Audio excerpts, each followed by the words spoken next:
Shia sees Sunni as their enemy, Sunni sees Shia as their enemy.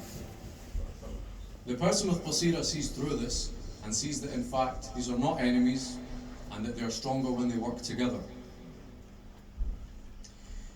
A lot of paths in this world, a lot of different options which you can choose, can seem to be the right one at first glance, but in reality they're the wrong paths to take. For example, many scholars who may sit on a minbar may use the story of Imam Hussein for their own personal agendas, for their own personal gains. But with true basira, we can see which is the true Hussein path. For example, there are certain scholars who are at every single majlis. They seem to have amazing historical knowledge of Islamic history. They talk about trendy and important topics on the minbar to appeal to young people, for example. But in reality, what they do is they deviate people with false ideas. They change the message of Imam Hussein alayhi salam. For example, they say we should be quiet in certain affairs in life. We shouldn't speak about certain things. We should work with the enemy. They even preach sometimes that we should get rid of Islamic values. Someone with basira, with true insight of the intellect, can see through this. And it's not something which comes natural to every person. It's something which needs to be learned. Someone with basira will see through these lies and these deviations, and they will know to boycott such a person and object to the words that they speak. A relevant example happened just a few days ago. There was a scholar in Iraq who wears a turban, and he came and he said, don't worry, you can sin as much as you like, do every sin you want. As long as you cry for Imam Hussein and you ask for intercession through him, it will be okay and you'll be forgiven. Someone with true basira will see that this is nonsense, this is not Islam. This goes against the very principles of what Imam Hussein asked for. Do you think on Ashura, the message that Imam Hussein said was, it's okay, cry for me, but go and do everything against what I taught and what I died for? It doesn't make sense. Someone with basira will learn that this is not the message that Imam Hussein alayhi salam died for. If Imam Hussein was alive today, who would he curse and who would he encourage us to listen to? Which path would he ask us to take? He would curse the hypocrites, such as the scholars who are extravagant. It used to be that a minbar was known for its words of gold rather than the minbar itself being gold. It used to be that the lessons you would be taught by the scholar would be golden rather than their watch being golden. Some people might go to the fanciest majalis they see, it's got the nicest lights, it's got the most expensive reciter, it's got the most famous name, but the messages that you get taught from these majalis is so shallow, there's no depth in them. It's not enough for us to come to Hussein and listen to a lecture.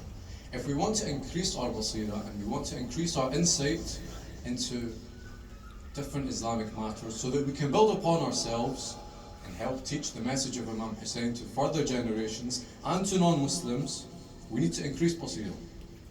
Therefore, it's not enough to come and listen to a lecture and do latam and go home. There's more. There's always more that you need to be doing. Firstly, you need to research about Islam. Imam Ali alayhi salam, he said, don't inherit your religion, learn it.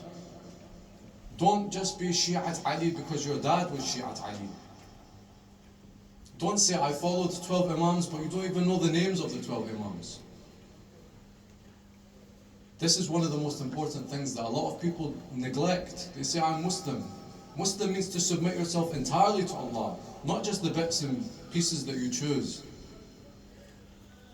We have so many scholars who are gems from the beginning of the Islamic era, such as Sheikh al-Tusi, Sheikh al-Mufid, Allama al-Majlisi, all the way up until today.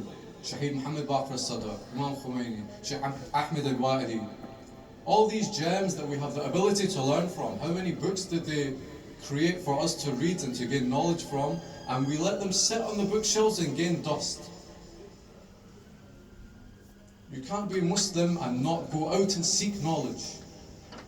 The Quran is so explicit and clear when it says go and learn, go and read. It's one of the first things you're taught to do, but so many of us neglect it.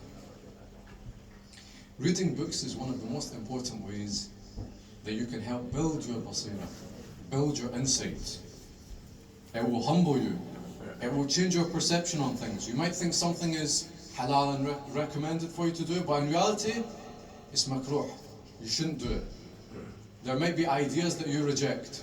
For example, a lot of people reject certain Islamic ideas, and then they actually read the Islamic books, the true Islamic books, which say, no, this is actually a good thing. When you gain this knowledge, then it becomes the turn for you to apply it into real life and build upon yourself. Gain a better Islamic knowledge that you can then pass on to your children, that you can then pass on to people that you work with, other non-Muslims. Nahj al-Balagha is one of these gems that a lot of people pick and choose which part to read from. But in one of the sermons of Imam Ali, he talks about basira itself. He said, one who sees with his heart and acts with his basira considers before doing anything in this world whether that action would be beneficial to him or whether it would be harmful to him. If it's beneficial for him, then he performs it, but if it's harmful for him, he doesn't do it. That's Imam Ali alayhi salam himself telling you that with that basira that you gain, with that basira that you build up, it affects all your life decisions. Once we do this and apply it to today's world, we can reject the deviations that get brought into our religion, the false narrations which get attributed to our scholars on our minbar. And of course, the most important thing is we can live up to the words of the Quran. How many times does it talk about basira? But we don't pay attention, we don't listen. So the most important thing, to quickly summarize, is to read more, to listen to more genuine scholars, because when we do this, we hold on to the words of the Maraja, then we stay on the true path of Islam, the true path that Imam Hussein alayhi salam died for in his revolution.